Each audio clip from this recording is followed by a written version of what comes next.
President Putin has hailed his victory in Russia's presidential election, saying it would allow the country to become stronger. He had been the only serious candidate and now has a fifth term in office after a landslide 87% of the vote. But there was defiance in the form of large queues at some polling stations in Russia, heeding the call of allies of the late opposition leader Alexei Navalny, who urged people to turn out to spoil their ballots or to vote for any other candidate. Mr. Navalny died suddenly in a penal colony in Russia last month. At least 80 protesters were arrested. His widow, Yulia Navalnaya, cast her vote at Russia's embassy in Berlin. There were protests held and queues to vote in a number of other countries. And in London, there was a line a mile long outside the Russian embassy. From Moscow, here's our Russia editor, Steve Rosenberg. For Vladimir Putin, 6 more years in the Kremlin. Russia's president is sounding more confident than ever. Whoever might want to intimidate us, whoever might want to suppress us, our will and our conscience, they have never been able to do it and never will. Then, Mr. Putin's first public comments on the death of jailed opposition leader Alexei Navalny.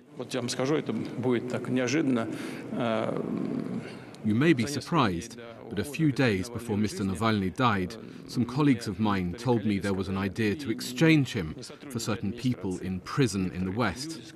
You can believe it or not. I said, I agree, even before he'd finished talking. But what happened, happened.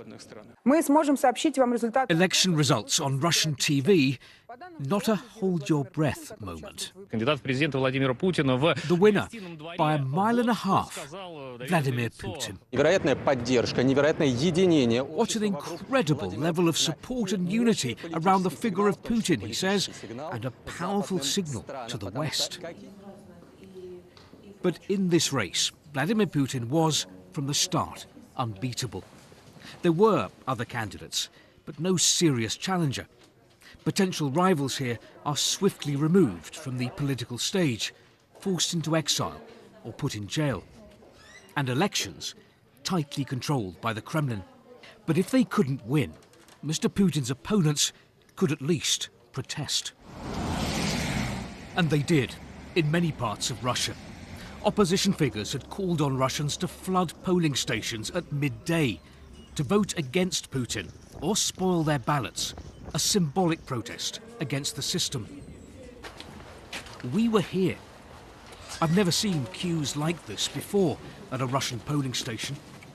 Before his death in prison, Alexei Navalny had backed the protest. It took courage to come. The authorities had warned that large crowds at noon would be viewed as illegal gatherings. I was here as a member. Ivan, not his real name, told me why he'd come. It was important for me to see faces of other people who would come here today and to see that I'm not alone in my political views and that there are a lot of Muscovites and other people who believe that Russia can be another country with another future. For now, there'll be no change in the Kremlin.